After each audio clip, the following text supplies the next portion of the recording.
Reeve's Tale. At Trumpington, not far from Cambridge town, a bridge goes over where the brook runs down, and by that brook there stands a mill as well, and it's God's truth that I am going to tell. There was a miller lived there many a day, as proud as any peacock, and as gay. He could play bagpipes too, fish, mend his gear, and turn a lathe, and wrestle, and poach deer. And at his belt he carried a long blade, trenchant it was as any sword that's made, and in his pouch a jolly little knife. No one dared touch him, peril of his life. He had a Sheffield dagger in his hose, round was his face, and puggish was his nose, and he was bald as a monkey, to speak fully. He was a thorough-going market bully, whom none dared lay a hand on, or come near, without him swearing that they'd buy it dear. He was a thief as well of corn and meal, and sly at that. His habit was to steal. Simpkin the Swagger he was called in scorn. He had a wife, and she was nobly born. Her father was the parson of the town. A dowry of brass dishes he put down, in order to have Simpkin, his relation. The nuns had given her an education. Simpkin would take no woman, so he said, unless she were a virgin and well bred, to save the honor of his yeoman stock. And she was proud, pert as a magpie cock. It was a proper sight to see the pair, on holidays, what with him strutting there in front of her, his hood about his head, and she behind, all decked out in red, like Simpkin's hose, for scarlet red he had 'em. No one dared call her anything but madam, and there was no one bold enough to try a bit of fun with her or wink an eye, unless he wanted Sim the Swagger to murder him with cutlass, knife, or dagger, for jealous folk are dangerous, you know. At least they want their wives to think them so, and then her birth was smirched, to say the least. Being the daughter of a celibate priest, she must maintain her dignity, of which she had as much as water in a ditch. She was a sneering woman, and she thought that ladies should respect her, so they ought, what with her well-connected family and education in a nunnery. They had a daughter, too, between them both. She was a girl of 20 summers' growth, but that was all except a child they had, still in the cradle, but a proper lad. The wench was plump, well grown enough to pass, with a snub nose and eyes as grey as glass. Her rump was broad, her breasts were round and high. She'd very pretty hair, I will not lie. The parson of the town, for she was fair, intended to appoint the girl as heir to all his property in house and land, and he was stiff with suitors to her hand. He proposed to bestow her if he could, where blood and ancient lineage made it good, for Holy Church's goods should be expended on Holy Church's blood so well distended, and holy blood should have what's proper to it, though Holy Church should be devoured to do it. This miller levied toll beyond a doubt on wheat and malt from all the land about, particularly from the large-sized college in Cambridge, Solar Hall. 'Twas common knowledge they sent their wheat and malt to him to grind it. Happened one day the man who ought to mind it, the college manciple, lay sick in bed, and some reported him as good as dead, on hearing which the miller robbed him more, 100 times than he had robbed before, for up till now he'd only robbed politely, but now he stole outrageously, forthrightly. The warden scolded hard and made a scene, but there the miller didn't give a bean, blustered it out and swore it wasn't so. 2 poor young Bible clerks or students, though, lived in this college, that of which I spoke. Headstrong they were, and eager for a joke, and simply for the chance of sport and play, they went and plagued the warden night and day, just for a little leave to spend the morn, watching the miller grind their meal and corn, and each was ready to engage his neck. The miller couldn't rob them half a peck of corn by trickery, nor yet by force, and in the end he gave them leave, of course. One was called John, and Alan was the other, both born in the same village, name of Strother, far in the north, I cannot tell you where. Alan collected all his gear with care, loaded his corn upon a horse he had, and off he went with John, the other lad. Each with his sword and buckler by his side. John knew the way, he didn't need a guide, reaches the mill, and down the sack he flings. Allen spoke first. "Well, Simon, lad, how are things? And how's your canny daughter and your wife?" Says Simpkin. "Welcome, Allen. Odds my life, it's John as well. What are you up to here?" "By God," said John, "needs must has got no peer, and it behooves a man that he has nigh servant to work, as say the learned and observant. Warmanciple is like enough to D. Such aches and torments in the teeth has he. So Allen here and I have brought war sack of corn for grinding, and to bring it back. Help us get home as quickly as ye can." "It shall be done," said he. "I'm a man." "What'll you do while I've the job in hand?" "By God," said John, "I've a mind to stand right by the hopper here, and watch the corn as it gans in. Never since I was born saw I a hopper waging to and fro." Allen spoke up. "Eh, John, will you so? Then I shall stand below, a short way off, and watch the meal come down into the trough.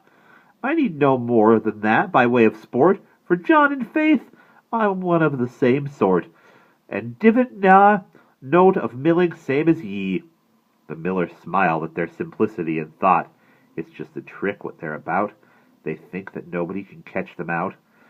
But by the Lord, I'll blear their eyes a bit.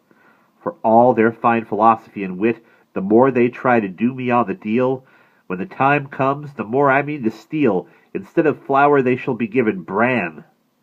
The greatest scholar is not the wisest man, as the wolf said in answer to the mare. Them and their precious learning much I care." And when he saw his chance, he sidled out into the yard behind and looked about, without their noticing, until at last he found their horse where they had made him fast, under the arbor, just behind the mill. Up to the horse he goes, with quiet skill, and strips the bridle off him there and then, and when the horse was loose, off to the fen, through thick and thin, and whinnying "wee-hee," he raced to join the wild mares running free. The miller then went back, and did not say a word of this, but passed the time of day with John and Allen till their corn was ground. And when the meal was fairly sacked and bound, John wandered out and found their horse was gone. "Good Lord, help, help, come quickly," shouted John. "Our horse is lost, Allen. The devil's in it." "God's bones, man, use your legs. Come out this minute. Lord save us all. The warden's palfrey's lost." Allen forgot his meal and corn and cost, abandoning frugality and care. "What's that?" he shouted. "Palfrey? Which way? Where?" The miller's wife ran clucking like a hen toward them, saying, "Gone off to the fen, to the wild mares, as fast as he can go. Curse on the clumsy hand that tied him so. Should have known better how to knit the reins." John said, "Bad luck to it, Allen, for Christ's pains. Put down your sword, man, so will I. Let's gan. We'll rid him like a row together, man. God's precious heart, he cannot scape us. Why didn't you put the palfrey in the stall? You must be daft. Bad luck to you, away." And off ran John and Allen in dismay toward the fen as fast as they could go. And when the miller saw that this was so, a good half-bushel of their flour he took, and gave it over to his wife to cook. "I think," he said, "these lads have had a fright. I'll pluck their beards. Yes, let 'em read and write. But none the less, a miller is their match. Look at them now, like children playing catch. Won't be an easy job to get him, though." These foolish Bible clerks ran to and fro and shouted, "Whoa, lad, stand! Look out behind! Whistle him up! I've got him! Watch it! Mind!" But to the brief, it wasn't until night they caught the palfrey, hunt him as they might. Over the fens he ran away so fast, but in a ditch they captured him at last. Weary and wet like cattle in the rain came foolish John and Allen back again. Said John, "Alas, the day that I was born! We've earned nought here but mockery and scorn. War corn is stolen, and they'll call us fools. Warden and all war meets in the schools, and most of all the miller. What a day!" So back they went, John grousing all the way, toward the mill, and put the horse in byre. They found the miller sitting by the fire. For it was not too late for going home.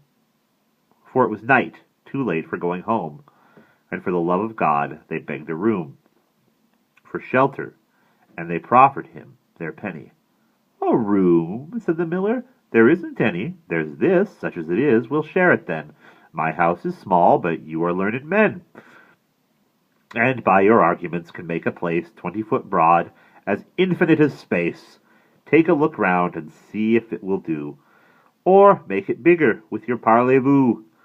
Well, Simon, you must have your little joke, and by St. Cuthbert, that was fairly spoke. Well, people have a proverb to remind them to bring their own, or take things as they find them," said John. "Dear host, do get us out the cup. A little meat and drink would cheer us up. We'll give ye the full payment on my word. No empty-handed man can catch a bird. See, here's the silver, ready to be spent." Down into Trumpington the daughter went, for bread and ale. The miller cooked a goose, and tied their horse up, lest it should get loose again, and in his chamber made a bed, with clean white sheets and blankets fairly spread. 10 foot from his, upon a sort of shelf, his daughter had a bed all by herself. Quite close in the same room they were to lie, all side by side, no help for it. And why? Because there was no other in the house. They supped and talked and had a fine carouse, and drank a lot of ale, the very best. Midnight or thereabout they went to rest. Properly pasted was this miller's head, pale drunk he was.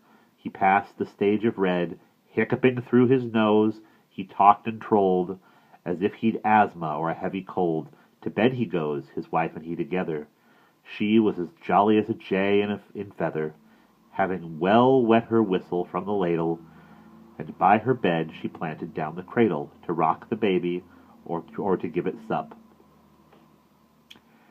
And what was in the crock had been drunk, when what was in the crock had been drunk up, to bed went went daughter too, and thereupon to bed went Alan, and to bed went John. That was the lot. No sleeping draught was needed. The miller had taken so much booze unheeded. He snorted like a cart horse in his sleep, and vented other noises loud and deep. His wife joined in the chorus, hot and strong. 2 furlongs you might have heard their song. The wench was snoring too, for company. Alan the clerk, in all this melody, gave John a poke and said, "Are ye awake? Did ye ever hear sich sang, for goodness' sake? There's family prayers for ye among they naughties. Wildfire, come doon and burn them up, the bodies. Who ever heard a canny thing like that? The devil take their souls for what they're at. All this lang neat, I shall not get nigh wrist. But never ye mind, all shall be for the best. I tell ye, John, as sure as I'm a man, I'm going to have that wench there if I can. The law grants easements when things gone amiss. For, John, there is a law that gans like this: if in one point a person be aggrieved, then in another shall he be relieved.